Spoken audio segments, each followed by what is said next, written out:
Vote देती है नरेंद्र मोदी को, क्योंकि अनफॉर्चुनेटली हमारे देश में जो ऑपोजिशन पार्टीज हैं वो तो डायनेस्टिक रन पार्टीज हैं. Most of them are run by families in a very big way. तो वहां पे कॉमन उनको समझ में नहीं आता कि कॉमन जो लोग होते हैं वो क्या होते हैं, कैसे एक वर्कर जो है वो ऊपर जाता है. सबसे दुख की बात यह है जो हम लोगों ने देखा है कि राहुल गांधी जो खुद एक डायनास्ट हैं, जो उनकी मास्टरी है कुछ भी बोल देने में बिना समझे हुए, जिसे इंटरनेशनल कंट्रीज में हम लोग की बदनामी कराने के लिए ज्यादा उनका ध्यान रहता है. अब वो बोल रहे हैं कि पाकिस्तान जो है उसकी भी जो इकोनॉमी है, जो अनएम्प्लॉयमेंट है, उससे भारत का बहुत बुरा हाल है. मैंने डबल बेटर कर रही है वो. हर आप जितने पत्रकार हैं सब इतने पढ़े लिखे, आप सबको पता है कि क्या हाल है पाकिस्तान की इकोनॉमी का. 40% लोग बिलो पॉवर्टी लाइन रहते हैं वहां पे, और आप उस पे अटैक करोगे इस तरह से, ये दिखाता है कि राहुल गांधी की समझ कितनी कम है. बट इसके पीछे एक सोच है. वो सोच ये है, वो अपीजमेंट पॉलिटिक्स की सोच है. उनको लगता है कि भारत को नीचा दिखा के, भारत में जो 10 साल में डेवलपमेंट हुआ है उसको नीचा दिखा के राहुल गांधी बहुत बड़ा काम कर रहे हैं. वो ये नहीं समझते हैं कि आज भारत 5th बड़ी इकोनॉमी बनी है. मोदी सरकार के अगले टर्म में 3rd बिगेस्ट इकोनॉमी हो जाएंगे, 5 ट्रिलियन की इकोनॉमी हो जाएंगे हम लोग. ये ऐसे नहीं होता है.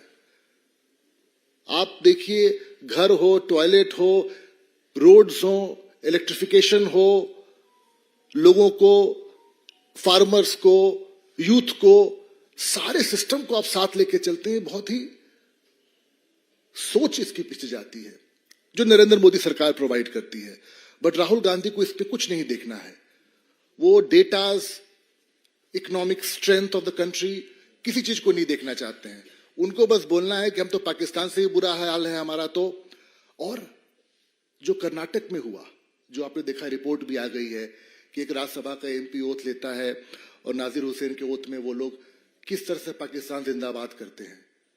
उस पर टेररिस्ट अटैक होते हैं. राहुल गांधी विदेश जाते हैं, लंदन जाते हैं, अमेरिका जाते हैं, यूनिवर्सिटीज जाते हैं, यूथ से मिलते हैं. सबसे पहले क्या करते हैं, भारत को बदनाम करके आते हैं. आर्टिकल 370 होता है जो पूरा वर्ल्ड मानता है कि लैंडमार्क डिसीजन था नरेंद्र मोदी सरकार का. उस पर जाके बोलते हैं कि अब तो कश्मीर में तो खून बहेगा और बहुत बुरा हाल हो जाएगा. पाकिस्तान डोजर बनाती है उस पर. उनके डोजर का पार्ट होता है राहुल गांधी जो बोलते हैं उसको. अपने देश से आपको किस बात की दुश्मनी है? भारत देश सबका उतना ही है जो इस देश में रहते हैं. अल्टरनेस आपने कोई फॉरेन चश्मा पहन रखा है तो भाई मैं नहीं जानता उसके बारे में. बट अगर आप भारत के नागरिक हैं तो आप भारत के हर सक्सेस पे आपको प्राउड फील करना चाहिए. आप टेररिस्ट अटैक होता है, आर्मी अटैक होता है, आप सब में कोई ना कोई पॉलिटिक्स करते हैं ना. देश के लिए आप ऐसा नहीं कर सकते हैं जिसपे राहुल गांधी की मास्टरी हो गई है. जब इनका सरकार होता है तो आप देखिएगा टेररिज्म बढ़ता है. पुणे हो, वाराणसी हो, दिल्ली हो, बॉम्बे हो, ऐसा कोई जगह नहीं है जो टेररिज्म अटैक से बचता है. पर राहुल गांधी की जो सिस्टम है वो करती है. भाई हम जानना चाहते हैं कांग्रेस पार्टी को पाकिस्तान जिंदाबाद से क्यों इतना प्यार है? कांग्रेस पार्टी को इतनी दिल लगी क्यों है पाकिस्तान के साथ में? कांग्रेस पार्टी क्यों इतना समर्थन करती है पाकिस्तान का? कांग्रेस पार्टी जाके चाइना के साथ क्या डील करके आती है? बहुत सारी सवालें हैं. क्यों का क्या उनका विदेशी कंट्री से उनका इतना वो है कि वो अपने देश को नीचा दिखाना चाहते हैं जाके? ये हम लोग किसी को समझ में नहीं आता है. बट इतना जरूर है कि टेररिस्ट बहुत खुश रहते थे कांग्रेस सरकार के अंदर में. एक भी टेररिस्ट अटैक नहीं हुआ है नरेंद्र मोदी गवर्नमेंट के अंदर में. सबको पता है कि भारत का जो सिक्योरिटी एपरेटस है वो बहुत स्ट्रांग हो चुका है और उसको स्ट्रांग करने के लिए बहुत बड़ी सोच गई है और एक बहुत बड़ा तैयारी किया गया है. राहुल गांधी, अब सलमान खुर्शीद को ले लीजिए, मणिशंकर अय्यर को. मणिशंकर अय्यर तो पाकिस्तान जाके पाकिस्तान से बोलते हैं कि भाई हमारा कुछ हो सकता है, भला तो बता दीजिए, हमारी मदद कर दीजिए. ये क्या कर रहे हैं आप? ऐसे थोड़ी होता है. अनगिनत एग्जाम्पल इस तरह से हैं. और कल जो राहुल गांधी जी ने घूम घूम के बोला है कि हमारा पाकिस्तान से भी बुरा हाल है, ये उनके सोच को दिखाता है. और भारत के हर नागरिक इस बात को देख रहा है कि ये ऑपोजिशन लीडर हैं हमारे, जो भारत के ही ग्रोथ को क्वेश्चन कर रहे हैं. आपने ये भी देखा होगा कि ऑनरेबल सुप्रीम कोर्ट ने किस तरह से अपनी ऑब्जर्वेशन दी है दयानिधि उदयदीन स्टालिन के उस पे. स्टालिन जी हिंदू धर्म को खुल के गाली देते हैं, जैसे बहुत ऑपोजिशन के लोग देते हैं। बट सुप्रीम कोर्ट का ऑब्जर्वेशन जो है वो कमाल का ऑब्जर्वेशन इसीलिए है कि वो दिखाता है कि ऑनरेबल जजेस of the highest court of the country ने क्या ऑब्जर्वेशन किया। मैं आपको ऑब्जर्वेशन पढ़ के बताता हूं। वो बोलते हैं कि आप आम आदमी नहीं हैं, आप मंत्री हैं। आप क्या बोल रहे हैं और इसका क्या परिणाम होगा ये आपको पता होना चाहिए। ये ऑब्जर्वेशन है ऑनरेबल एपेक्स कोर्ट का। वो बोलते हैं सुप्रीम कोर्ट के जजेस इनके वकील को, स्टालिन जी के, आप भाषण और अभिव्यक्ति का स्वतंत्रता और धार्मिक स्वतंत्रता के अधिकार के तहत अपने अधिकारों का दुरुपयोग करते हैं और फिर अनुच्छेद 32 के तहत सुरक्षा के लिए सुप्रीम कोर्ट में आते हैं। यह कौन सा तरीका है? यह सारा देश भी पूछ रहा है, यह कौन सा तरीका है?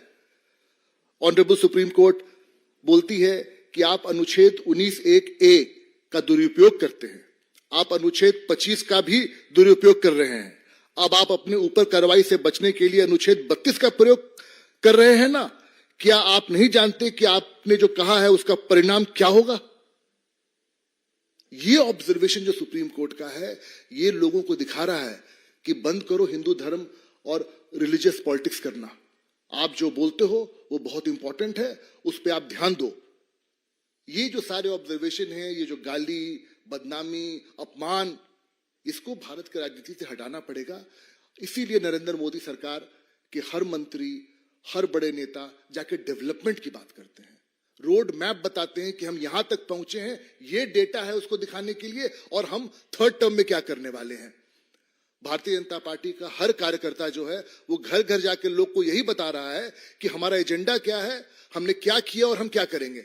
और वहीं पे गांधी परिवार जो है, जिसको विश्वास नहीं होता है कि एक ऐसा आम आदमी, एक इतने छोटे घर का आदमी इतने बड़े पोजीशन पे कैसे पहुंच गया है। नरेंद्र मोदी इतने बड़े पॉपुलर प्राइम मिनिस्टर सिर्फ देश में नहीं विदेश हर जगह हो रखे हैं, तो उनपे इस तरह का अटैक कर रहे हैं वो लोग।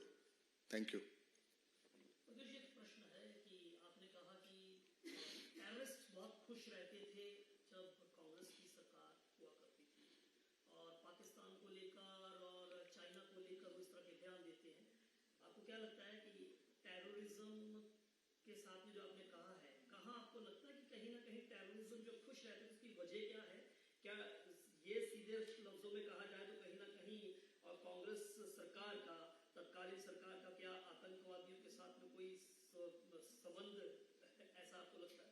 मैं आपको बड़ा छोटा एग्जाम्पल देता हूं, बहुत रिसेंट एग्जाम्पल देता हूं।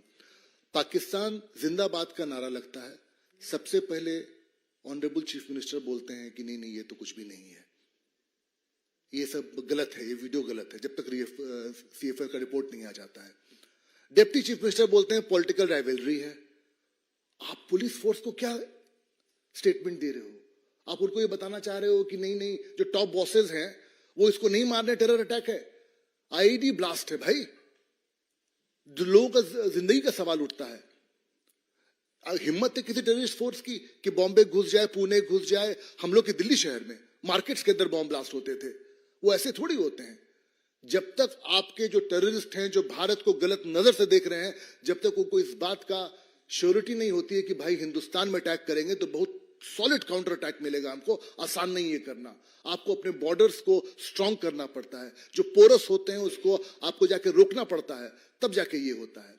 कांग्रेस सरकार में वो था ही नहीं, और उसका एग्जाम्पल फिर सारे फिगर्स देते हैं, डेटा देते हैं। इसी बयान पे मैं बोल रहा था इस बात को।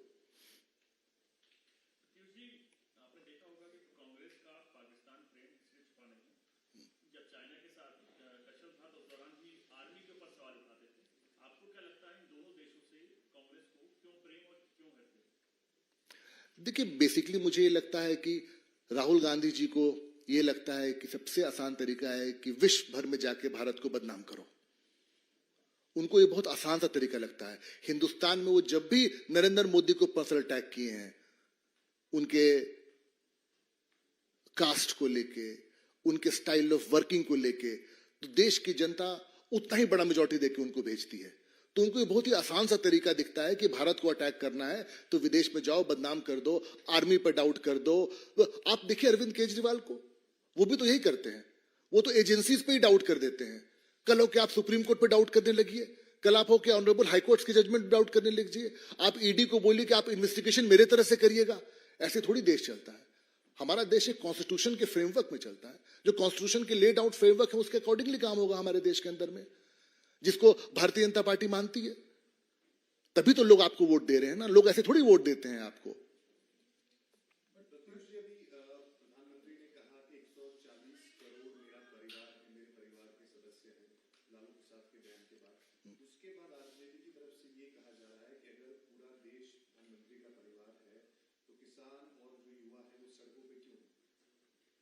ये आपने एक चीज देखा, आज स्टेज पे तो 4 उनके परिवार के बच्चे थे।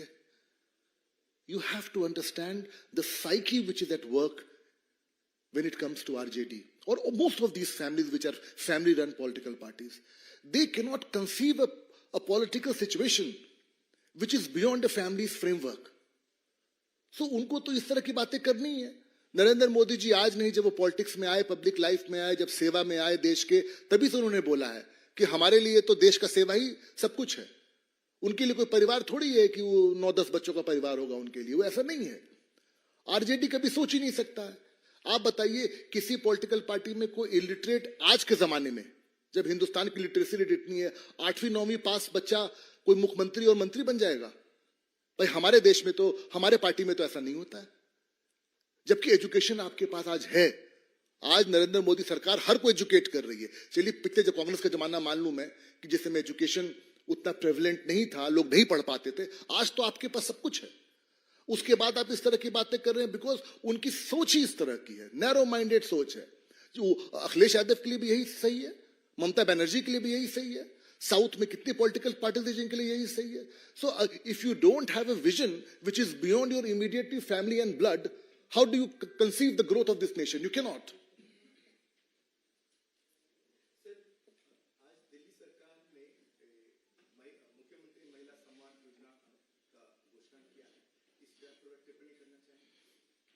मैं तो उसका डेटा ही उसका तो सही नहीं है।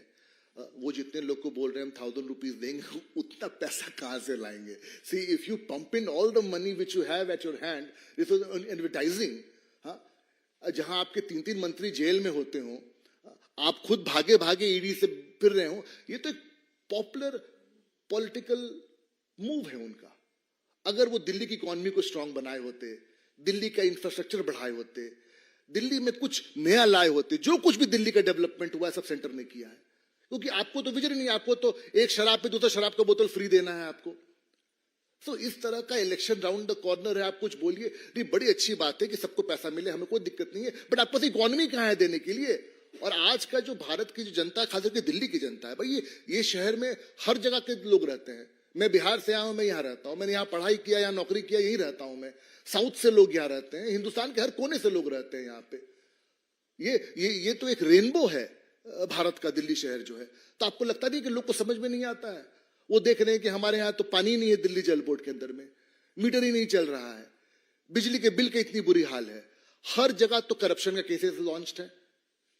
सो मल्टीपल करप्शन केसेस जहां पे, वो हर जगह तो स्कैम है। वाटर में स्कैम है, बसेस के खरीदारी में स्कैम है, हर जगह तो स्कैम है वहां पे। वो क्या देंगे? उनको देने के लिए वो राइट डेटा प्रेजेंट करें, वो बताएं इतना पैसा कहां से देंगे, क्या करेंगे, वो तो बता ही नहीं रहे हैं वो लोग। पंजाब विधानसभा चुनाव से पहले भी इस तरह का उन्होंने घोषणा की थी कि तमाम महिलाओं को वहां पर पेंशन दी जाएगी, लेकिन नहीं दी गई। आपको लगता है कि जिस तरह से पंजाब विधानसभा में ये घोषणा सिर्फ घोषणा बनकर रह गई है, अब लोकसभा चुनाव आ गए तो इसमें भी इस तरह का ये लॉलीपॉप देने की कोशिश की जा रही है? सर, दिल्ली के लोग अब उसको सीरियसली लेते ही नहीं है। इस तरह के आप देखिए कर्नाटक में उन लोगों ने बोला कि लेडीज के लिए बस फ्री। रोज देखते हैं ना वीडियो आप कि बेचारी सारी महिलाएं बाहर भागती फिर रही हैं, बस ही नहीं बचे हैं। डीटीसी का वही हाल हो रखा है। आप जरूर गरीब, नरेंद्र मोदी सरकार ने गरीबों को इतने सारे स्कीम्स दे रखे हैं, युवा को, महिलाओं को, फार्मर्स को, हर स्कीम के लिए पैसा आ रहा है। कैसे आ रहा है? जीएसटी कलेक्शन, जो रोज अपने आप चैनल्स में और अखबारों में छापते हैं कि इतना बड़ा जीएसटी कलेक्शन आ गया, उसी कलेक्शन से तो दे रहे हैं आप। The government has to earn that kind of revenue to give it back to the people of the city, which Arvind Kejriwal has no plans. He has no road map for that. So कैसे कर लेंगे उसके लिए? उनके लिए बहुत ही मुश्किल है ये करना।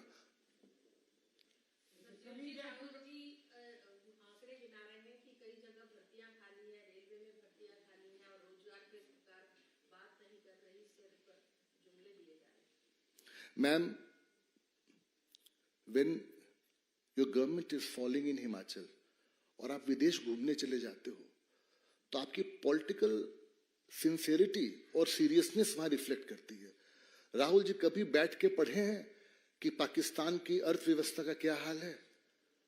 अगर राहुल गांधी जी स्कूल कॉलेज में थोड़ा पढ़ाई कर लिए होते तो आई एम श्योर वो ऐसी स्टेटमेंट तो पब्लिक प्लेटफॉर्म पे नहीं देते। वो कांग्रेस पार्टी के बहुत बड़े नेता हैं, तो उनके बात पे क्या मैं टिप्पणी करूं? अगर वो मुझे कोई डेटा दें, आए मेरे साथ बगल में बैठे कोई डिबेट कर लें, तो समझ में आती है कि भाई राहुल जी को बहुत ज्ञान है, मैं मान जाऊंगा कि आप बहुत जानते हैं। आप जब अपनी पार्टी को ही बीच में छोड़ के आपको हर महीने विदेश घूमने जाना है, आपको हर महीने एक बार दौरा लगा के आना है, तो आप कैसे करेगा? हिंदुस्तान में वो कमिटमेंट चाहिए जो नरेंद्र मोदी जी में है, अमित शाह जी में है, जेपी नड्डा जी में, हमारे सारे सीनियर लीडरशिप में है। आप लोग तो खुद कवर करते हैं, आप लोग देखते हैं किस तरह से काम होता है, तो वो कुछ भी बोल दे, कोई सीरियसली कौन ले रहा है उनको? कोई सीरियसली नहीं ले रहा है उनको। जी जी